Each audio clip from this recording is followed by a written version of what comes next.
बिस्मिल्लाहिर्रहमानिर्रहीम। अस्सलाम वालेकुम नाज़रीन, आप देख रहे हैं प्राइम टाइम विद टीएम। मैं हूं तारिक महमूद। आटा चीनी बहरान के ऊपर रिपोर्ट मंजर आम पे आई है, कैबिनेट के अंदर उसको पेश किया गया। शहजाद अकबर साहब ने बड़ी भरपूर प्रेस कॉन्फ्रेंस की, इसके ऊपर गुफ्तगू करेंगे। और फिर जो सिंध की सियासत है, जिसमें फिरदौस शमीम नकवी साहब के उस मुतालबे की बाज़गश्त के वफाक की मुदाखलत और गवर्नर आज, उस पर बात करेंगे। मेरे साथ मौजूद है पाकिस्तान तहरीक इंसाफ के रहनुमा, leader of the opposition Sindh assembly में फिरदौस शमीम नकवी साहब। मुझे ज्वाइन कर रहे हैं पाकिस्तान पीपल्स पार्टी के रहनुमा सूबाई वजीर मोहतरम जनाब नासिर शाह साहब, और मेरे साथ मौजूद हैं मुत्तहिदा कौमी मूवमेंट के रहनुमा ख्वाजा इजहारुल हसन साहब। फिरदौस शमीम नकवी साहब, पहले तो ये जो आज आटा चीनी रिपोर्ट जो है पब्लिक की गई है, इसके हवाले से मैं चाहूँगा कि आप ज़रा बताएं कि ये जो था कि रिपोर्ट नहीं आएगी, फिर फॉरेंसिक रिपोर्ट आई है और उसमें वो नाम भी शामिल हैं जो पाकिस्तान तहरीक इंसाफ के मरकज़ी रहनुमा थे। देखिए, मैं समझता हूँ कि हमने हमेशा जो मेंटेन किया है, ये अक्रॉस द बोर्ड अकाउंटेबिलिटी होनी चाहिए। हम पाकिस्तान की भलाई के लिए काम कर रहे हैं, हम किसी शख्स के लिए नहीं काम करेंगे, किसी ऐसी माफिया के लिए काम नहीं करना चाहते जैसे कि शुगर माफिया हो जाए, लैंड माफिया हो जाए। हम जिसमें पाकिस्तान की बेहतरी हमें नजर आएगी, हम वो इक़दाम लेंगे। आज फिर इमरान खान साहब ने साबित किया है कि वो सिर्फ और सिर्फ पाकिस्तान की भलाई सोचते हैं। उन्होंने कभी इन मामलात पे ना पहले सियासत की है, ना आइंदा सियासत करेंगे। ना हम डरने वाले हैं, ना घबराने वाले हैं। हम एंटी करप्शन प्लेटफॉर्म पे आए हैं, हम एंटी करप्शन एजेंडा लेके चलेंगे। We will pursue everyone in this country जिसने इस मुल्क को नुकसान पहुंचाया है, जिसने इस मुल्क के पब्लिक टैक्स पेयर के पैसे पे कोई अय्याशी की है या नाजायज इस्तेमाल किया या अपनी जेबें भरी हैं। हम उनके खिलाफ भरपूर तरीके से एक्शन लेंगे। एक दफा और यही साबित किया है, और मैं अपने वजीर आजम को सलाम पेश करता हूँ कि उन्होंने जो वादे किए थे शुगर के लिहाज से वो पूरे कर दिए हैं। और वो सब लोगों के अब मुंह बंद हो जाएंगे जो ये कहते थे कि ये जहांगीर तरीन को या किसी को बचाने के लिए किया जा रहा है। ये वैसी ही बात है कि जो लोग मेरे वजीर आजम को नालायक और नाहल कहते थे, और जब वो सुप्रीम कोर्ट का फैसला वही आ जाता है तो तब भी खामोश हो जाते थे। तो आज भी इनको फिर ऐसे ही जवाब मिला है, जिसके बाद ये पूरी पाकिस्तान मुस्लिम लीग नवाज और ये जो अपोजिशन की पार्टियां हैं, जिसमें नासिर भाई बताएंगे कि आप वो क्या कहना चाहते हैं, ओमनी ग्रुप के बारे में क्या कहेंगे। जरदारी ग्रुप ने जिस तरह की तबाही इस पूरे सूबे में मचाई है शुगर के सिलसिले, जितना काश्तकार को इसने तंग किया है, ये जो पीपल्स पार्टी के चेयरमैन साहब हैं और इनकी मिलों ने इनकी जितना कम किया है, उसके हालात जो हैं, अगर आप इसकी जब इंक्वायरी होगी तो आप देखिएगा वो इससे भी ज्यादा खतरनाक रिपोर्ट होगी। जी नासिर शाह साहब, जो रिपोर्ट आई है इसके ऊपर आपका रद्द अमल, और जो फिरदौस शमीम नकवी साहब कह रहे हैं कि जी ओमनी ग्रुप का जो कि नाम भी है फॉरेंसिक रिपोर्ट के अंदर के इनका काम जो है वो पाकिस्तान की तमाम शुगर मिलों के ऊपर भारी है। मोहम्मद वाले मोहम्मद, देखिए रिपोर्ट आई है और उस पर अमल भी देखें कितना होता है, और जो असल लोग हैं जिन सालों का इसमें जिक्र किया गया है, जिन जी शाह साहब, का आवाज आ रही है आपको? जी आ रही है आपको। अच्छा, तो मैं ये अर्ज कर रहा था कि जो रिपोर्ट आई है और उस पर देखें कितना अमल होता है। हमने अभी मुकम्मल तौर पर पढ़ी नहीं है कि उस पर कोई सही तरीके से मैं कोई कमेंट कर सकूं, और ज़रूर इस पर मैं बात करेंगे बाद में। लेकिन ये रिपोर्ट या जिस पीरियड की बात आई है उसमें सारी चीज़ें जो हैं वो वाज़े हैं कि किसने सब्सिडी ली, किस तरह इसमें लोगों को, आम लोगों को लूटा गया। अब उन पर क्या एक्शन होता है इस पर, जो जैसे जिक्र मेरे काबिल एहतराम फिरदौस साहब ने किया, नकवी साहब ने, कि उन्होंने ओमनी की बात कर दी, तो वो भी तो उसकी इंक्वायरी हो भी चुकी है, और अगर दूसरी भी होगी तो हम उसके लिए भी तैयार हैं। जिस तरह उसको मिलाया जाता है हमारे साथ और लीडरशिप के साथ, तो पहले भी उस पर इंक्वायरी हुई है। लेकिन मैं ये अर्ज करूँगा कि ये रिपोर्ट के बाद अब सही तरीके से JIT बनाई जाए। ये जितने लोग भी इसमें मुलविस हैं, बशमूल अगर हमारी तरफ भी किसी के लिए आप लोग कहते हैं कि वो चेक किए जाएं। जिस तरह हमारे यहाँ कोई अगर गन्ने का पैसा भी किसी ओमनी ग्रुप की किसी शुगर मिल में गया है तो फिर वो निकाल के सारी चीज़ें बताई गई।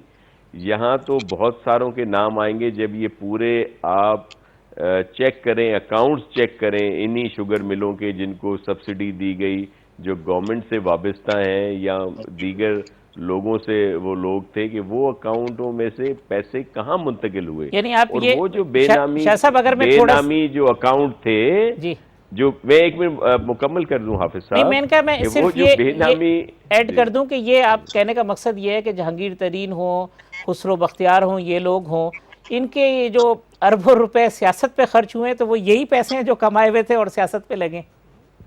जी, मैं ये अर्ज करना चाहता हूँ कि इसमें फिरदौस भाई ज़रूर हमारी मदद करेंगे और ये मुतालबा करेंगे कि इसके लिए भी वैसी JIT बनाई जाए और अकाउंट्स भी वेरीफाई किए जाएं कि उन अकाउंट से ये पैसे कहाँ कहाँ खर्च हुए, क्या किसी की अकाउंट में गए हैं, कोई भी हो, मैं किसी का नाम नहीं लेना चाहता, मैं खामखा कोई यहाँ पे किसी का नाम लेके और मैं किसी की इज्जत उछालूं, जिस तरह दूसरे लोग इस तरह की बदतहजीबी करते हैं, कोई सबूत हो ना हो सिर्फ इल्ज़ामात लगाकर, इधर से ही आपको अंदाज़ा आ जाता होगा कि शऊर और शोर में क्या फ़र्क होता है। वो ऐन का ही फ़र्क है कि सिर्फ शोर नहीं करना चाहिए, बात करनी चाहिए। खामखा किसी पर इल्ज़ामात लगा कर किसी बड़े आदमी का नाम लेकर अपना कद नहीं बढ़ाना चाहिए। कि यहाँ पे आजकल यही हो रहा है कि बहुत सारे इस तरह के बोने लोग बहुत बातें करते हैं। मैं एक वजाहत कर दूं कि ये जो इस वक्त प्रोग्राम हो रहा है, मैं इसकी बात नहीं कर रहा जो यहाँ पे शुरका बैठे हैं, लेकिन आपने देख लिया होगा कि कई मुख्तलिफ लोगों के तर्जुमान जिनकी कोई वैसे हैसियत नहीं होती, वो आके बड़े बड़े लीडरों के नाम लेते हैं और इस तरह के इल्ज़ाम लगाकर अपनी अहमियत बताते हैं और सिर्फ शोर ही वो बर्पा करते हैं। तो ऐसा नहीं होना चाहिए। अगर सबूत हो तो फिर बात हो। तो मैं ये चाहता हूँ आज के आपके इस प्रोग्राम पे आपको पूरा पाकिस्तान देखता है, फिरदौस भाई, हम सब ये मुतालबा करते हैं कि इस पर एक ऐसी ज़बरदस्त JIT बनाई जाए जो ये सारे अकाउंट वेरीफाई करे, वो अकाउंट भी वेरीफाई करे जो सुप्रीम कोर्ट में भी साबित हुए थे कि जिनमें कहा गया था कि ये बेनामी अकाउंट हैं, किसी के ड्राइवर, किसी के खानसामा के नाम पर अरबों रुपए के वो अकाउंट थे। तो ये सारी चीज़ें फिर सामने आ जाएंगी कि आया वो भी कोई गन्ने के पैसे थे या ऐसे ही उनके अकाउंट में गए या उनकी तरफ से खर्च किए गए। लेकिन हम तैयार हैं, हम हाजिर हैं। जैसे फिरदौस साहब ने कहा कि अगर किसी तरह की भी इंक्वायरी की जाए, हम बिल्कुल हाजिर हैं। एक जो कन्फ्यूजन है जिसके लिए कहा जाता है कि जी चीफ मिनिस्टर साहब को बुलाया गया था और वो नहीं आए थे, वो इसलिए नहीं गए थे, वो जो ये कमीशन बना था कि जो इसके TOR है उनमें उस साल का जिक्र ही नहीं था जो लेटर लिखा गया CM साहब को जिसके लिए कि इस साल की बात की जाए, तो इसलिए नहीं गए। अदरवाइज हम तैयार हैं, हमेशा जाते हैं, जो भी इदारा बुलाता है वहां पे अपना जवाब देते हैं। जी ख्वाजा इजहार साहब, ये नासिर शाह की बात को आप सपोर्ट करते हैं, JIT बनाएं और सबकी तहकीकात करता हूं। मैं तो कहता हूं अक्रॉस द बोर्ड अकाउंटेबिलिटी होनी चाहिए। ये हम सबका मुल्क है, नासिर भाई का भी उतना है, मेरा भी है, आपका भी है। हमें इस मुल्क को अगर तहफ़्फ़ुज़ देना तो चोरों से छुटकारा हासिल करना पड़ेगा। जी ख्वाजा इजहार साहब, मैं ख्वाजा इजहार साहब का पॉइंट ले लूं, फिरदौस साहब को जाना चाहिए। जी ख्वाजा इजहार साहब। शुक्रिया आपका हाफिज साहब। देखिए, मैं तो इस नैब के कवानीन को अगर स्टडी करें तो ये तो शायद 1958 से हमारे मुल्क में कायम है और हर हुकूमत आकर ये कोशिश करती है कि जनाब मुल्क की दौलत लूटने, कर्जे माफ़ कराने और इस तरह के बड़े बड़े जो गबन हैं, स्कैम्स हैं, उनके लिए हम रिकवर करेंगे। लेकिन हर हुकूमत में और हर पिछले अयूब खान साहब के दौर से लेकर आज तक देख लें कि कोई खातिर खा कामयाबी हुई नहीं। लेकिन एक चीज़ मैं ज़रूर कहना चाहता हूँ कि हमारा पीपल्स पार्टी के साथ भी इत्तेहाद रहा, कई बार रहा, 3 बार रहा, PMLN के साथ भी रहा और अब PTI के साथ हम इत्तेहाद हैं। मैं नासिर शाह साहब से ये गुजारिश करना चाहता हूँ और PMLN से भी गुजारिश करना चाहता हूँ, हम तो जब इत्तेहाद में आए दोनों जमातों ने बड़ी बड़ी तकरीरें की एक दूसरे के खिलाफ, जब मुल्क लूट के खा गए और सड़कों पे घसीटेंगे और ये एक दूसरे के बाहर के अकाउंटों के बारे में गुफ्तगू की। तो मैं पूछना चाह रहा हूँ, मालूमात करना चाह रहा हूँ कि वो जो हम 3-3 बार इत्यादी रहे और हमें ये बताया जाता रहा कि जी फलानी वो पार्टी, सामने वाली पार्टी चोर है, वो डकैत है, उन्होंने लूटा है। जब हम इधर इत्यादी होते थे तो पता चलता था पीएमएलएन चोर है, पीएमएलएन ने मुल्क लूटा है। तो अब ये दोनों जमातों का इत्तेहाद हो गया। तो मैं शाह साहब से पूछना चाहता हूं कि अब बता दें, मिल करके पाकिस्तान किसने लूटा है? क्या क्लर्क ने लूटा है, सिपाही ने लूटा है, आम दिहाड़ीदार ने लूटा है, उबर करीम के ड्राइवरों ने लूटा है? जब सभी बरी हो गए तो ये पाकिस्तान का बेड़ा गर्क किसने किया है? अच्छा इजहार भाई, अपना थोड़ा सा फ्रेम आप सही कर लेंगे। वैसे बड़ी सादगी से आपने कहा कि वो है ना, मीर भी क्या सादा है कि बीमार हुए, जिसके सबब नून लीग के साथ भी आप रहे, पीपल्स पार्टी के साथ भी रहे और पीटीआई के साथ भी आप हैं। अभी तक आपको पता ही नहीं चला कि हो क्या रहा है। इतनी सादगी जो है ना, ये भी कमाल है। नहीं, मैं बाकी दो जमातों से पूछ रहा हूँ। पीटीआई तो बता रही है मैं कि कौन है, लेकिन बाकी दो जमातों का अब क्योंकि इत्तेहाद हो गया पोजीशन में, तो मैं शाह साहब से पूछ रहा हूँ। पता है हाफिज साहब, हमारे इजहार भाई जो है वो दही बनाने के लिए जो उसके अंदर जामन डाली जाती है वो है, तो सिर्फ दही इनकी जमी है, तो अब पीटीआई के साथ जमी है, बाकी में वो कामयाब नहीं रही। ठीक है, मैं यहाँ एक वक्फा ले लूँ, वक्फे के बाद आते हैं तो फिर फिरदौस शमीम नकवी साहब, जो आपकी जो बड़ा भरपूर किस्म की ये प्रेस कॉन्फ्रेंस और मुतालबात हैं गवर्नर राज के हवाले से, उस पर गुफ्तगू करते हैं। वेलकम बैक नाज़रीन। फिरदौस शमीम नकवी साहब, ख्वाजा इजहारुल हसन साहब और नासिर शाह साहब मेरे साथ मौजूद हैं। फिरदौस शमीम नकवी साहब, ये गवर्नर राज के हवाले से आपका स्टेटमेंट आया था। पहले मैं अपना मुतालबा एक्सप्लेन कर दूं, फिर आप जो है वो उससे इन्फर कर लीजिए। अच्छा ठीक। मैंने मुतालबा ये किया कि पाकिस्तान के आइन के अंदर 3 शिके मौजूद हैं। 149 है, 234 है और 235। 235 फाइनेंशियल इमरजेंसी है, 234 गवर्नर राज है और 149 है कि where the chief minister has to follow the directions of the federal government. ठीक।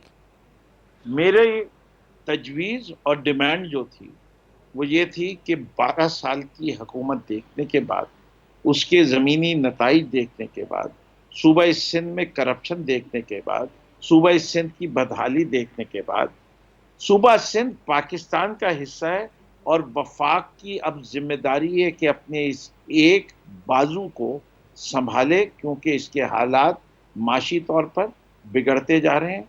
इसके लोगों को जो सर्विस लेवल मिल रहा है वो डिजेनरेट होता जा रहा है और 12 साल से जो खामोश तमाशाई बनी मरकजी हुकूमत बैठी हुई है, अगर वो अब भी हिलेगी नहीं तो वो अपना आईनी किरदार अदा नहीं करेगी। तो ये तो 2.5 साल से आपकी हुकूमत है। आपकी हुकूमत को किसने रोका कि सिंध के अंदर तरक्याती काम कराएं, प्रोजेक्ट लगाएं, पैसे लगाएं? किसने मना किया?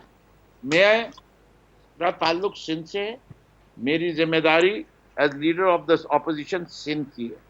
मैं सिंध में जो देखता हूँ उस सिंध के बारे में आप बात कीजिए, मैं इनके तमाम सिंध गिनाऊंगा जो पीपल्स पार्टी के सिंध किए हुए हैं, कि सारे गुनाह गिनाते जाऊंगा और वो जस्टिफाई करूंगा कि मेरी इस डिमांड में। अच्छा चलें, जो 12 साल की विफाकी हुकूमत के गुनाह हैं उसमें 2 साल आपके भी शामिल हैं, 2.5 साल। पंजाब की बात करूंगा, न केपी की बात करूंगा।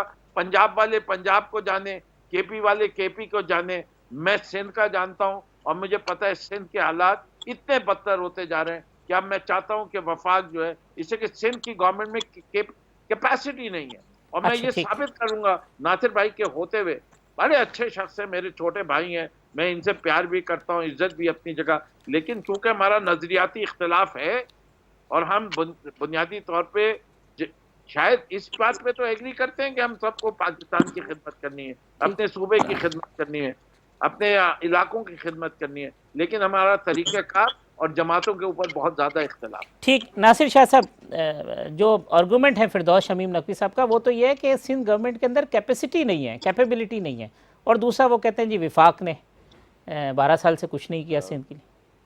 हाफिज साहब, असल इशू ये है कि फिरदौस साहब, इसी से आप अंदाज़ा लगा लें कि वो कह रहे हैं कि उनको सिर्फ यहाँ की चीज़ें नज़र आती हैं, तो इस वजह से बायस्ड हो गई इनकी जो भी बात होगी, पॉलिटिकली तौर पर होगी। यही चीज़ें दीगर सूबों में हमारे जैसा जो हेल्थ की जो फैसिलिटीज़ हैं, NICVD में, कैंसर में, SIUT में, बच्चों में, दीगर चीज़ों में, ये दीगर सूबों में क्यों नहीं है? चलें KP में तो हुकूमत पिछले 5 साल भी, जो बहुत ज़बरदस्त पार्टी है जिसने बहुत काम किए हैं, वो 5 साल भी थी, ये कुछ साल भी, फेडरल भी, प्रोविंशियल भी उनके पास, उन्होंने क्या चीज़ें वहाँ पे कर दी जो यहाँ पे जो ये गिनवाएंगे, क्या वो वहाँ पे उस तरह की डेफिशिएंसीज नहीं है? हाँ, अगर वहाँ पे बहुत सब कुछ ठीक हो, दूध की नहरें हों, सब चीज़ें बेहतर हों, तो फिर तो हम पर इनकी चार्जशीट बनती है। लेकिन अगर वहाँ हमसे ही बुरा हाल हो, वहाँ पे एक हॉस्पिटल नया ना बनाया गया हो पिछले 5 सालों में, इन 2 सालों में, तो फिर तो इनकी बात करना जो है मुनासिब नहीं है। इसी तरह हमारी कोताहियां हैं, होंगी, बहुत सारी चीज़ों को हमने बेहतर करना है, हमने पूरी कोशिश की है और कर रहे हैं और बेहतरी उसमें लाएंगे। दूसरी बात, मेरे बहुत ही मोहतरम ख्वाजा इजहार साहब ने 2 पार्टियों 3 की बात कर दी। वो ये भूल गए कि PTI MQM के लिए क्या कहती थी और MQM PTI के लिए क्या कहती थी। आज ये साथ साथ बैठे हैं, ये उसका थोड़ा सा जिक्र भी हो जाना चाहिए था, तो ज़्यादा बेहतर होता कि ये एक दूसरे के लिए क्या कहते थे और आज साथ साथ बैठे हैं। और ये तो सारी चीज़ें पुरानी दास्तानें हैं कि किसने क्या लूटा, किसने क्या छीना, किसने क्या किया, हर जगह का हर किसी को पता है और सब चीज़ें सामने आनी चाहिए। कोई भी इससे कानून से बालातर नहीं है। ख्वाजा इजहार साहब, यहाँ तो चले आप अपोजिशन में हैं। हाफिज साहब एक बीच में, नासिर भाई, साइट है phkh.nhsrc.pk, ठीक है, इसके ऊपर चले जाएं। मैं आपको कहें तो पूरे हॉस्पिटल की लिस्ट दे दूं तो 12 अस्पताल बने हैं, 2085 बेड्स हैं जो कि इस पहले 5 साल में बने। अगर आप इस तरह, और लेजिस्लेशन जितनी हुई है, कोई नई हॉस्पिटल एक भी कहाँ नहीं की बनी। बात कर रहे हैं फिरदौस साहब? KPK की बात कर रहे हैं? ये KPK की बात कर रहे हैं, लेकिन रिकॉर्ड पर एक भी नया हॉस्पिटल नहीं है। पिछली गवर्नमेंट का तसलसल हो सकता है, नया कोई भी नहीं है। 2000 कैसे कह रहे हैं ना, कैटेगरी C हॉस्पिटल तख्तबाई 110 बेड का 2013-14 में मुकम्मल हुआ। Emergency unit in DHQ hospital शुरू कब हुआ था? ये वो प्रोजेक्ट है फिरदौस साहब, ये जो ये कहते हैं कि जी पिछली गवर्नमेंट्स के थे, इसकी रेनोवेशन हुई है और आपका अपना प्रोजेक्ट। हुकूमत बनी क्या कुछ माह में बना लिया पूरा हॉस्पिटल? ऐसे ना करे, तख्तियां लगाते रहे आप लोग, अब भी लगा रहे हैं फेडरल गवर्नमेंट पुरानी गवर्नमेंट की चीजों पे। अच्छा चले फिरदौस साहब, मैं ख्वाजा इजहार साहब से पॉइंट ले लो। ख्वाजा साहब, यहाँ तो चले आप अपोजिशन में हैं, आप फेडरल गवर्नमेंट के साथ शामिल हुए थे, कराची के लिए अरबों रुपए पैकेज की बाज़गश सुनाई दी थी, वो घटते घटते पता नहीं कहाँ पहुँच गए। तो अगर पीपल्स पार्टी आपके साथ ज्यादती कर रही है, फ़र्ज़ किया, और आपको यहाँ पे डेवलपमेंट नहीं कर रही है, तो वफाकी हुकूमत ने अब तक कौन सी दूध और शहद की नहरें बहा दी हैं कराची के अंदर? आप तो उनके इत्तेहादी भी हैं। दुरुस्त बात है आपकी, लेकिन मैं एक थोड़ा सा नासिर शाह साहब को कह दूं कि कौन किसके बारे में क्या कहता रहा, ये तो पाकिस्तान की सारी जमातों का तुर्रा इम्तियाज रहा है। आप अगर चलकर माजरत नहीं करते, आसिफ अली जरदारी साहब नहीं आते, तो हम आपके बारे में और आप हमारे बारे में क्या कहते रहे, ये भी आपको पता है। बात सिर्फ हमारे जो एंकर पर्सन है, उन्होंने, हाफिज साहब ने बात की थी करप्शन की। करप्शन का जवाब देना चाहिए था, वो जवाब आपने नहीं दिया। मैंने ये थोड़ी कहा कि कौन किसके बारे में क्या कह रहा है, मैं तो ये कह रहा हूं कि आप क्या कहते रहे और PMLN क्या कहते रही। आप कह दें सिपाही ने करप्शन की, आप कह दें किसी टीचर ने की, किसी उबर करीम के ड्राइवर ने की, पीपल्स पार्टी PMLN ने नहीं की। अब जहां तक बात है PTI की, तो भाई PTI के दौर में भी अगर PTI के साथ इख्तिलाफ है तो बेबांगे दौल कहते हैं। मैं अभी आपको कह रहा हूँ, MQM गवर्नर राज की किसी सूरत हामी नहीं है, ये इख्तिलाफ है मेरा और फिरदौस भाई का। अब मैं ये समझता है, हम MQM समझती है कि किसी भी सूरत में गवर्नर राज नहीं लगना चाहिए, हम आईनी सियासी तौर पर इसके मुखालिफ हैं। जहां तक बात आपने की कि फिरदौस भाई, आपने कहा ना कि पीपल्स पार्टी में कैपेसिटी नहीं है।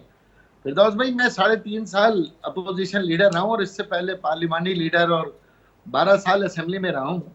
आप ये थोड़ा सा दुरुस्त कर लें, इनमें सलाहियत बहुत है, आपको अंदाजा नहीं है कितनी सलाहियत है। यानी अभी सिर्फ 3-4 महीने में देखें, माशाल्लाह 4 अरब रुपए बढ़ गए राशन के तवस्सुत से, और दीगर किसी को पता ही नहीं चला। 12 साल में 2000 अरब रुपए तरक्याती कामों पे खर्च हो गए, किसी को पता ही नहीं चला। सलाहियत बहुत है माशाल्लाह। लेकिन जो बात आप कह रहे हैं हाफिज साहब, विफाक के साथ हमने वजारत छोड़ी है ना। आपको अंदाजा नहीं है ना कि ये हमने पाकिस्तान में सबसे पहले, बाद में हमारे बाद जो है ना चौधरी साहिबान को ख्याल आया, हमारे बाद बलूचिस्तान की जमातों को ख्याल आया, हमारे बाद सबको ख्याल आया ना कि उन्होंने मुतालबात किए। हमने तो सबसे पहले अपने मुतालबात के ऊपर हुकूमत छोड़ दी थी। और फिर आप देखें, न वजारत के लालच में छोड़ी थी न किसी और चीज के, सिर्फ कराची की तामीर, तरक्की, कराची के फाइनेंशियल इशू, कराची के जो लोकल गवर्नमेंट के खासतौर पे सूबा सिंध में जो बद इंतजामी है उस पर। और ये बात फिरदौस भाई की मैं तस्लीम करने तैयार हूँ कि आइन का आर्टिकल 149(4) के अलावा 148(3) भी है। दोनों आर्टिकल और आइन के और बहुत से आर्टिकल्स के तहत विफाक सूबे से एहतसाब कर सकती है, बासपुश कर सकती है। ये सूबे हैं। मसला ये कि लिसानियत की बुनियाद पर, एक जमात की बुनियाद पर सूबे के लोगों को विफाक से डरा कर सूबे को एक अलहदा रियासत नहीं बनाया जा सकता। ये सूबा पाकिस्तान का सूबा है और वजीर आजम पाकिस्तान पूरे पाकिस्तान के हैं, तो वजीर आजम पूछ गूछ कर सकते हैं। कोई भी वजीर आला, चाहे पंजाब का हो या सिंध का हो या KP के बलूचिस्तान का, वो मादर पिदर आज़ाद नहीं हो सकता 18वीं तरमीम के बाद कि वो जितना मर्जी रेवेन्यू इकट्ठा करे और जितना मर्जी वो रेवेन्यू जहां मर्जी चाहे वो खर्च करे। ये पैसा मेरा है, ये पैसा आपका है, पाकिस्तान की आवाम का है। इसको किसी की जाती जागीर नहीं बनना चाहिए। जो आपके स्टेटमेंट्स होते हैं उसके ऊपर एक आर्गूमेंट ये है कि आप लोग टेलीविज़न की हेडलाइंस के लिए, अखबारात की सुर्खियों के लिए, मीडिया का टाइम लेने के लिए ऐसी बातें करते हैं ताकि आपकी खबरें बन जाएं, आपकी प्रेस कॉन्फ्रेंसेस दिखा दी जाएं, शोर शराबा हो जाए, उसके बाद अल्लाह अल्लाह खैर सल्ला, उसमें से निकलता कुछ नहीं है, सब्सटेंस कुछ नहीं है।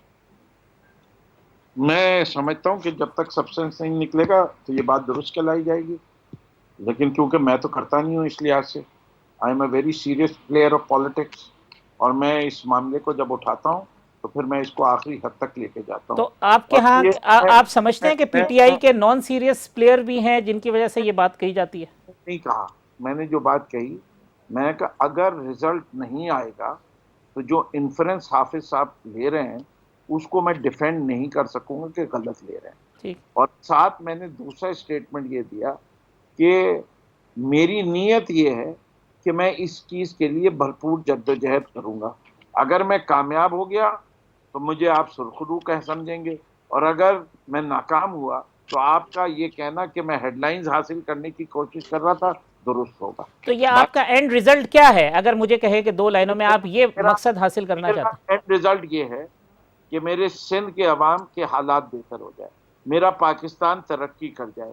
मैं जहाँ जहाँ जुल्म होते देख रहा हूँ, चाहे वो मईशत, ये तो हर पॉलिटिकल पार्टी का आदमी यही चाहेगा फिरदौस साहब। कौन ये कहेगा जो बातें आप कह रहे हैं कि मैं उसकी मिसाल देता हूँ। मैं ये देता हूँ कि नासिर शाह साहब ने 10,000 बसों का वादा किया, 10 बसें नहीं छोड़ के गए या 10 छोड़ गए। उसके बाद उवैस शाह साहब आए और 2,000 बसों का वादा किया कि 2 महीने में आ रही, 1 बस नहीं आई। इस शहर कराची को 27,000 बसों की जरूरत है, 4,000 बसें इसमें चलती ही नहीं है। और लोगों को जो छत पे ज्यादा बैठते हैं, बसों के नीचे अंदर कम बैठते हैं। और ये हाल मुझे नासिर हुसैन शाह साहब पाकिस्तान के किसी शहर में दिखा दें कि किसी शहर के अंदर इस तरह, जो कराची के साइज का शहर है, लाहौर को मेट्रो मिल गई, इस्लामाबाद को मेट्रो मिल गई, मुल्तान को मेट्रो मिल गई, पेशावर को भी मिल जाएगी, ये कराची में कोई कमबख्त लोग रहते हैं? ठीक, इनको मेट्रो नहीं मिलेगी। ठीक नासिर शाह साहब इसका जवाब दीजिएगा, लेकिन ये भी मुझे बताइएगा कि पीपल्स पार्टी अपने एक और सुन लीजिए। 2007 में पहली पानी की आखिरी स्कीम K3 मुकम्मल हुई थी। 2007 में ही दूसरी स्कीम बना दी गई थी कि K4 लाई जाएगी। K4 से अब 13 साल हो गए, इस शहर की आबादी तकरीबन दुगनी हो गई और पानी की बूंदों में कितना इजाफा हुआ? 1 बूंद का इजाफा नहीं हुआ। क्या ये लोग जवाबदेह नहीं है? क्या मैं अंदरूनी सिंध के अंदर जस्टिस हानी की रिपोर्टें दिखाऊं? क्या मैं उन RO प्लांट्स का जिक्र करूं? क्या मैं वो शरह खानगी का जिक्र करूं जो 44% से घट के 42% हो गई? क्या मैं उन असातिज़ा की बात करूं जिनको कुछ लिखना नहीं आता, पढ़ना नहीं आता, जिन्हें ये नहीं पता कि लियाकत अली खान कौन थे? मैं आपको क्या क्या मिसाल। ठीक फिरदौस साहब, आ गए आपका पॉइंट। मैं शाह साहब से जवाब ले लूं। शाह साहब, 16 घंटे में आता है यहाँ बच्चा जिसको कुत्ते का काटा और मर जाता है। ठीक, आ गया आपका पॉइंट फिरदौस साहब। नासिर शाह साहब, ये मलाइन किया जाता है पीपल्स पार्टी को किसी खास एजेंडे के तहत, या परफॉर्मेंस नहीं है, या जो आप बातें बताते हैं उसकी प्रोजेक्शन नहीं है, मामला है क्या? और फिर ये कि क्या तवज्जो नहीं है कराची या शहरी मसाइल के ऊपर, क्योंकि पीपल्स पार्टी का वोट बेस शहरी इलाकों में नहीं है। ये आर्गूमेंट आते हैं आपके खिलाफ। कराची 30% रेवेन्यू जनरेट करता है। चले फिरदौस साहब जवाब ले लें नासिर शाह साहब से। जी शाह साहब। फिरदौस साहब से पूरी तकरीर करवा लेना हाफिज साहब। मैं तो कहता हूँ कि कोई दोनों मेरे मेहरबान हैं, दोनों ने बातें की हैं, मुझे थोड़ा टाइम दीजिएगा दोनों की बातों का जवाब देने के लिए। एक तो पहले क्योंकि ख्वाजा साहब ने बात की थी और वो जिक्र भी किया कि आसिफ अली जरदारी साहब कहीं पे गए थे और उन्होंने कुछ कहा था, इस वजह से मिले। इन्होंने तो वो अपना कायद ही चेंज कर लिया। कोई तो चीज़ है ना जिसकी वजह से तो इन्होंने खुद ही चेंज कर लिया। अब उस पर मैं क्या बहस करूं, वो तो चीज़ें अब छोड़ दें उन चीज़ों को। और दूसरी बात, 27 आज रमज़ान शरीफ है और ये 4 अरब रुपए का जिक्र कर रहे हैं कि वो हमने कह दिया था कि दे देंगे उसमें, ये जो राशन की डिस्ट्रीब्यूशन में। ऐसा नहीं है, ऐसा नहीं है। जो 1 अरब 8 करोड़ की ट्रांच थी, उसके अलावा बहुत सारे फिलंथ्रोपिस्ट ने दिया, हमारे पार्टी के लोगों ने दिया, खुद इनकी पार्टी MQM की जो वो है, जो KKF है, उन्होंने किया। हाँ, KKF ने किया, जमात इस्लामी वालों ने किया, सैलानी बहुत सारी जमातें हैं, JDC वाले हैं वहाँ पे, और पूरे सिंध में जहाँ MP MNA से जिस भी पार्टी से ताल्लुक़ रखते हैं, दीगर लोग हैं, उन्होंने एक बहुत बड़ी तादाद में सब जगहों पे हर चीज़ पहुँचाई। डेटा हम चाह रहे थे जो हमें नहीं दिया गया, जो सिस्टम हम करना चाह रहे थे, ये तो बाद में बात कर लेंगे। ये 4 अरब कहाँ से आए और जो फंड हमने रखा हुआ है उसका तो सारी चीज़ें जिनको चलाने के लिए सिर्फ चीफ सेक्रेटरी, फाइनेंस सेक्रेटरी, बाकी फैसल ईदी साहब हैं, हमारे जो डॉक्टर बारी हैं वो हैं, और मुश्ताक छापड़ा साहब हैं, और जिनका इंटरनल एक्सटर्नल ऑडिट भी ओपन है। कोई भी चीज़ जो भी खर्च होगी वो करेंगे। तो ये पता नहीं मफरूज़े कहाँ से आ जाते हैं और किस बेसिस पे ये सारी चीज़ें आती हैं। बाकी रही बात परफॉर्मेंस की, तो वो इनको ज़ाहिर है वो नज़र नहीं आएगी। यहाँ पे मैं फिर दोबारा गिनवा दूँ अगर आपकी इजाज़त हो, कि सबसे ज़्यादा हार्ट के मुफ्त जो होते हैं ऑपरेशन, इलाज यहाँ सिंध में होता है। वो अगर कराची को आप कहते हैं कि नेगलेक्ट किया गया है तो वो कराची में होता है। साइबर नाइफ कराची में करते हैं। अब ये कुछ फरमा रहे हैं तो सुन लें दोबारा इनको। नहीं शाह साहब, आप बात कंप्लीट कर लें, आप बात कंप्लीट कर लें। अच्छा, ये और बहुत सारी इस तरह की चीज़ें जो हैं यहाँ पे हुई हैं, जो पता नहीं क्यों हमारे दोस्तों को नज़र नहीं आती। बहुत सारी चीज़ें करने को हैं। और ये जो कराची के लिए कहा जाता है कि कराची हमारा दिल है और सबसे ज़्यादा फोकस कराची है हर लिहाज से, लेकिन उसके बावजूद क्योंकि अब फिर हमें बात की गई लिसानियत की, ख्वाजा साहब ने बात की। अब लिसानियत की बात कौन करता है? पाकिस्तान पीपल्स पार्टी तो पाकिस्तान की बात करती है। बेनज़ीर चारों सूबों की जंजीर नारा रहा, पाकिस्तान खप्पे का नारा हमने लगाया। चेयरमैन बिलावल साहब अब भी अगर कोई बात करते हैं तो सारे पाकिस्तान की बात करते हैं। अगर उन्होंने प्राइम मिनिस्टर साहब से कहा तो सिर्फ सिंध की बात नहीं की, उन्होंने बोला पंजाब को भी सपोर्ट करें, बलूचिस्तान को सपोर्ट करें, KP को सपोर्ट करें, आज़ाद कश्मीर को सपोर्ट करें, GB को सपोर्ट करें। उन्होंने तो हमेशा ये बात की है। लेकिन जाहिर है सिंध में पीपल्स पार्टी की गवर्नमेंट है, तो उसके लिए अगर कोई उन्होंने बात कर दी तो ये हमने तो कभी लिसानियत की बात नहीं की। हमारा कोई सिंध कार्ड नहीं है, हमारा पाकिस्तान कार्ड है और हम पाकिस्तानी की बात करते हैं। लेकिन लिसानियत की जो बात करते हैं सारे लोग भी समझते हैं कि कौन बात करते हैं और फिर क्या चीज़ आती है। वजाहत कर दूं, इसलिए बहुत ज़रूरी है कि जो हमारे PTI के दोस्त यहाँ पे मुख्तलिफ प्रेस कॉन्फ्रेंस कर रहे हैं, जिसमें हमारे फिरदौस भाई भी शामिल हैं या दीगर हैं, इनको तो इनके अपने पार्टी के जो सीनियर हैं, जो फेडरल गवर्नमेंट में, उन्होंने कहा कि ये पता नहीं क्या बातें कर रहे हैं, इनको अहमियत न दी जाए। गवर्नर राज की बात को उन्होंने ओवर रूल कर दिया। ये एक ने यहाँ पे बात की, ये गलत फिगर देते हैं, उसके लिए उन्होंने कहा कि ये गलत बयानी कर रहे हैं, अपने असद उमर साहब ने कह दिया। दीगर सारी चीजों पे ये करते हैं। तो इनकी बातें सिर्फ पॉलिटिक्स हैं, सिर्फ पॉलिटिसाइज करना है, उन्होंने बात करनी है। मैं नहीं आना चाह रहा था ज्यादा कंट्रोवर्सी में, और भी बहुत सारी चीजें हैं जिन पर बात की जा सकती है, लेकिन मैं ये अर्ज कर रहा हूं कि ये वक्त हम सब ने मिलकर काम करना है। और वायरस ये बहुत खतरनाक है, ठीक। इसको पता नहीं क्यों सिर्फ इस वजह से वायरस को अहमियत नहीं दी जा रही हाफिज साहब कि ये चीफ मिनिस्टर सिंध ने इसके लिए कुछ कह दिया है कि जी ये बड़ा खतरनाक है तो अब नहीं दी जा रही। ऐसा ना करें। ठीक है, मैं यहाँ एक वक्फा ले लूँ, वक्फे के बाद आते हैं, प्रोग्राम को कंक्लूड करते हैं और सजेशन भी लेंगे तीनों मेहमानों से कि क्या एक ऐसी चीज़ हो सकती है जिसके ऊपर तीनों पॉलिटिकल पार्टीज़ कोई मिल बैठें, कोई सिंध के मफाद के लिए, भला के लिए कोई काम करें। क्या कोई फार्मूला ऐसा बन सकता है? वक्फे के बाद गुफ्तगू करते हैं। वेलकम बैक नाज़रीन। नासिर शाह साहब, ख्वाजा इजहारुल हसन साहब, फिरदौस शमीम नकवी साहब मेरे मेहमान हैं। प्रोग्राम के आखिरी हिस्से में गुफ्तगू का आगाज़ करते हैं। ये MKM जो आर्गूमेंट करती है मुख्तलिफ भर्तियों के हवाले से, शाह साहब कह रहे हैं, तो ये भी तो मुमकिनात है कि जो लोग हैं वो चाहे उसका ताल्लुक उर्दू बोलने वालों से या किसी पे हो, वो उस कंपटीशन के अंदर मेरिट पे ना आए हो, ये मुमकिनात में शामिल है। किसी और कम्युनिटी के लोगों ने मेरिट के ऊपर सीटें हासिल कर ली हों तो उसको लिसानियत का रंग देना क्या ठीक है, या आप समझते हैं कि नहीं ज़्यादती हो ही रही है?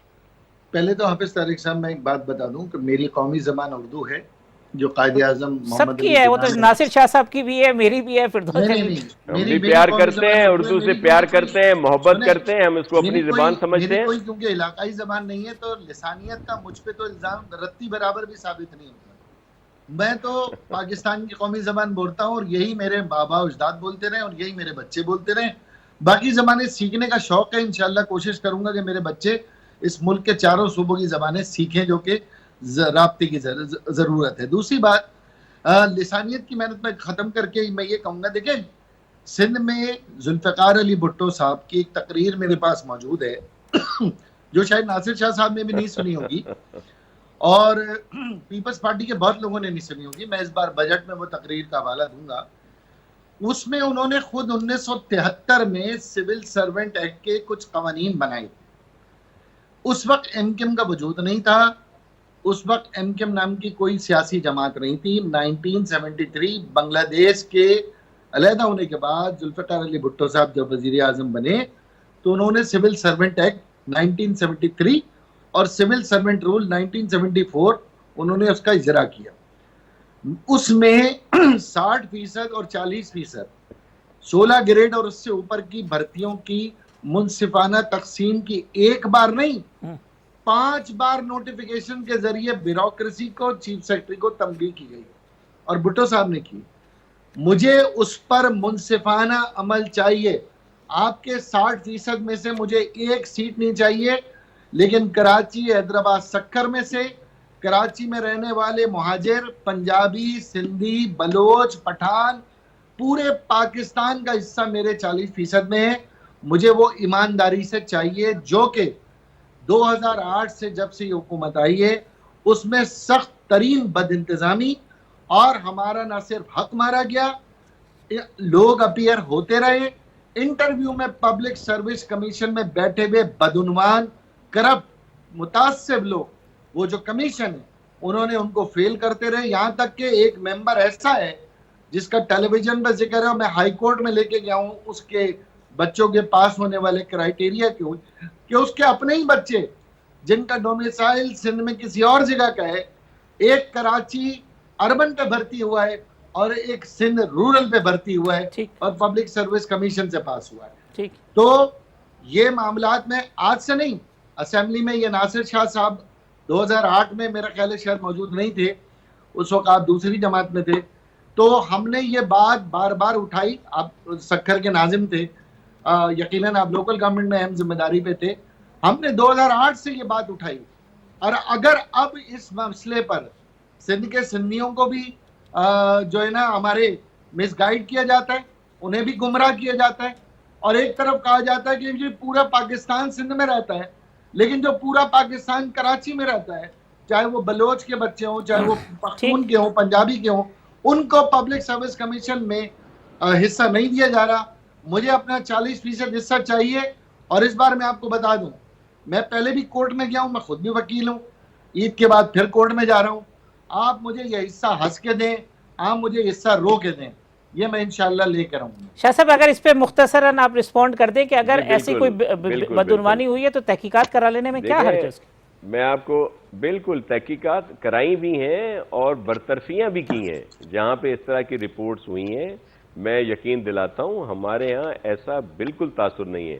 सब हमारे भाई हैं, सिंधी हों, उर्दू बोलने वाले हों, पंजाबी बोलने वाले हों, पश्तो बोलने वाले हों, बलोच बोलने वाले हों, या जो भी ज़बानें बोलते हों, जो यहाँ पे रहते हैं वो हम सब सिंधी हैं और हम सब पाकिस्तानी हैं। और ये तफरीक हमारे पास है ही नहीं शहरी और देही किस्म की। कहीं पे इरेगुलरिटी होगी तो मैं खुद ख्वाजा साहब के साथ खड़ा हूँ इस मामले में, और कहीं पे इस तरह की नाइंसाफी नहीं होने देंगे। और जहां भी ख्वाजा साहब तो मसला ही हल कर दिया शाह साहब ने, वो तो कहते हैं मैं आपके साथ खड़ा हूँ। बिल्कुल बस ठीक है, मैं आप गवाह रहिएगा, कर आए आप थे बता दें कहा था कितने कि टाइम इजलास वेट होगा करना है। 20 तारीख को, और जो इजलास के साथ इन्होंने हशर किया वो आप सबने देख लिया। तो अब तो हमें नासिर भाई की बात पे भी यकीन नहीं रहता कि कहते क्या है करतवाते क्या है। चलें फिरदौस भाई, अब प्रोग्राम के आखिरी हिस्से में मुझे ये बताएं कि पीपल्स पार्टी क्या करे कि आप उनके साथ राजी हो जाएं और आप सिंध के मसाइल के हल के लिए आप उनकी सपोर्ट करें। बाकी जगह भी है, जैसे कोविड वाला मामला हुआ, कहीं पे इतनी अपोजिशन नहीं है जितनी सिंध के अंदर है, कहीं से इतनी आवाज़ नहीं उठती जितनी सिंध के ऊपर हाईलाइट होती है। तो कोई ऐसा फार्मूला है जिसपे पीपल्स पार्टी के साथ आप राजी हो जाए? ये इस बात के गवाह हैं कि हमने लॉकडाउन पे आके खुद इनसे कहा कि लगाइए आप, जबकि उस वक्त वजीर आजम फेवर में नहीं थे। ठीक, उसकी कुछ शराइत थी कि लॉकडाउन के साथ साथ गरीब को भूखा नहीं सोएगा। हमें बाकायदा कहा गया कि आप इसकी बात ही फिक्र ही नहीं करें, 20 लाख राशन हम बांटने को तैयारी हमारी पूरी मुकम्मल है और हम रोजाना मशावरत के साथ आगे चलेंगे, हम एज ए जॉइंटली चलेंगे। एक दिन उन्होंने ठप्पा लगवा लिया लॉकडाउन के बाद, उसके बाद बाय बाय टाटा, कुछ बताने ही नहीं। फिर आप देखिए असेंबली के इजलास हमने कोविड के लिए बुलाया कि चलो वहां डिस्कस कर लेंगे, उसके साथ जो हशर किया वो भी आपने देख लिया कि एक ऐसा इजलास जो कभी बुलाया ही नहीं गया वो एडजेंट भी हो गया।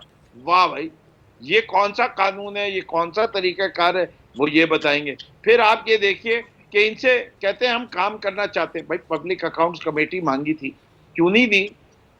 ये खुद मांग रहे हैं तो सही है। मुराद अली शाह साहब कहते हैं हम चार्टर ऑफ डेमोक्रेसी साइन कर लें। अरे हमें करना होता तो आपसे पूछ के करते, हमारी इंडिपेंडेंट जमात है, हमें नहीं करना चार्टर ऑफ डेमोक्रेसी। कहीं नहीं लिखा हुआ कि चार्टर ऑफ डेमोक्रेसी साइन होगा तो पब्लिक अकाउंट कमेटी होगा। हम वफाक में थे, हमने तब भी ऑपोजिशन को दी।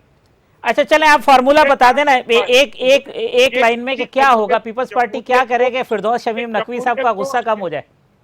जमहूरियत को ये बढ़ने नहीं देना चाहते, ये सिर्फ बातें करते हैं बड़ी बड़ी, जाके असल में ये ना ट्रांसपेरेंसी पे यकीन रखते हैं ना गुड गवर्नेंस पे यकीन रखते हैं। ठीक फिरदौस साहब आ गया। मैं ख्वाजा इजहार साहब का पॉइंट ले लूं, फिर शाह साहब आप कंक्लूड कर दीजिएगा। इजहार साहब, पीपल्स पार्टी से एमकेएम क्या चाहती है? बैसियत जमात पीपल्स पार्टी लिबरल प्रोग्रेसिव जमात है और हम समझते हैं कि ये एक आइडियोलॉजिकली बहुत अच्छी जमात है। लेकिन पीपल्स पार्टी का जो तरीक़ा वारदात है, जो इसका करप्शन है, जो बदइंतजामी है, जो तासुब है, वो अगर पीपल्स पार्टी उसके ऊपर नजरसानी करे, जो इल्जामात मैं नहीं लगा रहा, ये इल्जामात दोनों दफा कौमी हुकूमतें बरतरफ करते हुए पीपल्स पार्टी के अपने सदूर ने लगाई हैं, चाहे उसमें गुलाम इसा खान हो, चाहे उसमें फारूक लगारी साहब हो। तो अगर पीपल्स पार्टी अपनी ये जो बदउनवानी है, करप्शन है, जो इसके ऊपर इसके साथ एक टैग है, और ख़ास तौर पे जो मुनसिफाना परसेप्शन भी तो हो सकते हैं ख्वाजा साहब। मैं कह रहा हूं उनके अपने सदूर ने ये कहकर इनको फारिग किया और मैं आपको कोर्ट्स की जजमेंट दे देता हूं। और मिस परसेप्शन क्या है भाई? मैं आपसे सिंपल एक सवाल हर बजट की स्पीच में करता हूं, मुझे एक यूसी दिखा दें जहां जीने और मरने की सहूलत हो, मैं यकीन करें असेंबली में इस्तीफा दे दूंगा। एक यूसी दिखा दें जहां पीने का साफ पानी, सेहत, तालीम और गलियां साफ सुथरी हो, आबो हवा अच्छी हो। 2000 अरब रुपए नासिर शाह साहब ने सुन तो लिए, लेकिन उन्होंने 2000 अरब रुपए का हिसाब देना पसंद नहीं किया। मुझे एक यूसी दिखा दें, मैं अभी जाता हूं, कल असेंबली में रिजाइन कर देता हूं कि मैंने परसेप्शन की बुनियाद पे बात की है। ठीक, शाह साहब आप अगर आप इससे कंक्लूड कर दें, पीपल्स पार्टी कितना हाथ बढ़ाने के लिए तैयार है पीटीआई एमकेएम के साथ, और क्या करूंगा? हम मुकम्मल तौर पर साथ चलने के लिए तैयार हैं। आपने देखा जिस तरह फिरदौस साहब ने कहा कि लॉकडाउन पे भी ऑन बोर्ड रखा गया है। जो राशन बांटने की बात हुई उसमें ये बात नहीं करते कि हमें फेडरल गवर्नमेंट की तरफ से वो डेटा, वो पूरा सिस्टम बनाने में आज तक भी उन्होंने नहीं दिया। पहले नादरा ने उसमें कुछ प्रॉब्लम्स की, जब वहाँ से हल हुई तो पीटीए की तरफ से आ गई, जो आज तक हल नहीं हुई। रजिस्ट्रेशन होती तो 20 लाख से भी ज़्यादा लोगों को देते। और अब भी देखिए, मैं आपको अर्ज़ करूँ, ये 5-6 लाख को तो गवर्नमेंट ने जो फंड्स दिए थे उसमें से दिए हैं। 15 लाख से ज़्यादा का हमारे पास डेटा है जो पीपल्स पार्टी के मुख्तलिफ लोगों ने मुख्तलिफ इलाकों में दिया है पूरे सिंध में। फिर इसी तरह जो दीगर तंजीमें हैं 7-8 लाख का उनका डेटा है। खुद पीटीआई ने बहुत सारी जगहों पे इस तरह के राशन दिए हैं, एमक्यूएम ने दिए हैं, दीगर पार्टीज ने दिए हैं। तो ये ऐसा नहीं है कि किसी को ऐसे छोड़ दिया गया है। हम तो चाह रहे थे कि सब चीज़ों में आप हमारे साथ हों, लेकिन आपने देख लिया जो आपने बात की कि अगर मुल्क के किसी और हिस्से में वही चीज़ है तो कोई वहाँ पे अपोजिशन नहीं होती। मैं कहता हूँ, ये कई दफ़ा कहा है कि पीटीआई बड़ी खुश नसीब है कि इसकी जो अपोजिशन है वो जी शऊर है, माजरत के साथ, कि वो कभी इनकी मुखालफत नहीं करती। पंजाब वाले पीएमएलएन नहीं करती, पीपी नहीं करती, केपी में एएनपी नहीं करती, दीगर लोग नहीं करते। इनकी चीज़ों को सराहते हैं, सपोर्ट करते हैं। यहाँ पे सिर्फ एक मैं मिसाल देता हूँ कि अगर एक दफ़ा किसी ने खिलाफ वर्जी की, 1-2 गिरफ्तारियाँ हुई तो बड़ा शोर मचाया गया। पेशावर में दुकान खोलने पे इंतजामिया की तरफ से फायरिंग की गई, किसी ने बात नहीं की। शाह साहब, मैं सिर्फ एक आपको अर्ज करूं, सही कंसल्ट सर, हम हर चीज। अच्छा, दूसरी बात आ गई जो ख्वाजा इजहार साहब ने जो इल्जामात लगा दिए वो आप भी सुन रहे हैं, देख रहे हैं, और पाकिस्तान की अवाम भी देख रही है कि कौन किस पर इल्जाम लगा रहा है और किन चीजों के इल्जाम लगा रहा है। वो हमारे सिंधी में एक कहावत है कि मैं चाहे गऊँ के तहल पुच्छकारी, मतलब जो भैंस है जिसका रंग मुकम्मल तौर पर काला है, वो सफेद गाँव जो गाय है उसको बोले कि चल काली दुम वाली। मतलब ये वो इल्जाम जो हम पर लगाए जा रहे हैं और ये लगा रहे हैं। अच्छा, दूसरी बात ये हुई कि जो हम तो साथ लेकर हर लिहाज से चलने को तैयार हैं और हर चीज का। दूसरी बात, भाई कह रहे हैं कि कुछ इन्होंने किया नहीं, एक चीज दिखा दें। ये वो किसी का शेर मुझे मुकम्मल नहीं आता, उसका मतलब ये है कि रात के अंधेरे में इनको सुई नजर आ जाती है, दिन के उजाले में इनको सूरज नजर नहीं आता।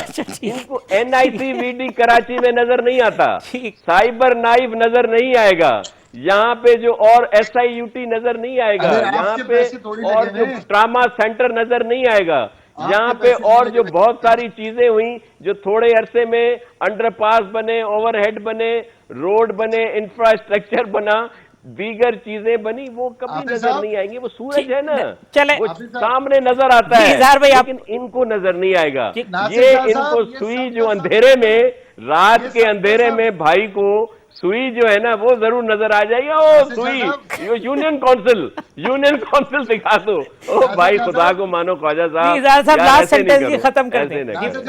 जी, खुदा के लिए अंडरपास लेकर गटर का पानी, जी ख्वाजा साहब, ये सीवरेज का सिस्टम ले लें। ये जो आपने मेरे हल्के तबाह किए हैं ना हमारे शहर के भाई, कब देंगे मुकम्मल? अच्छा चलो, ये तो बड़ी लंबी, करा देते हैं सर, करा देते, बड़ी लंबी डिबेट है मेरा ख्याल है शाह साहब वैसे, लेकिन हम कहता है कि पानी से जिंदगी है। चले, फिरदौस शमीम नकवी साहब, ख्वाजा इजहार साहब, नासिर शाह साहब, तीनों मेहमानों का बहुत शुक्रिया। आइंदा हफ्ते इसी प्रोग्राम में इंशाल्लाह दोबारा आपसे मुलाकात होगी इसी वक्त। अल्लाह।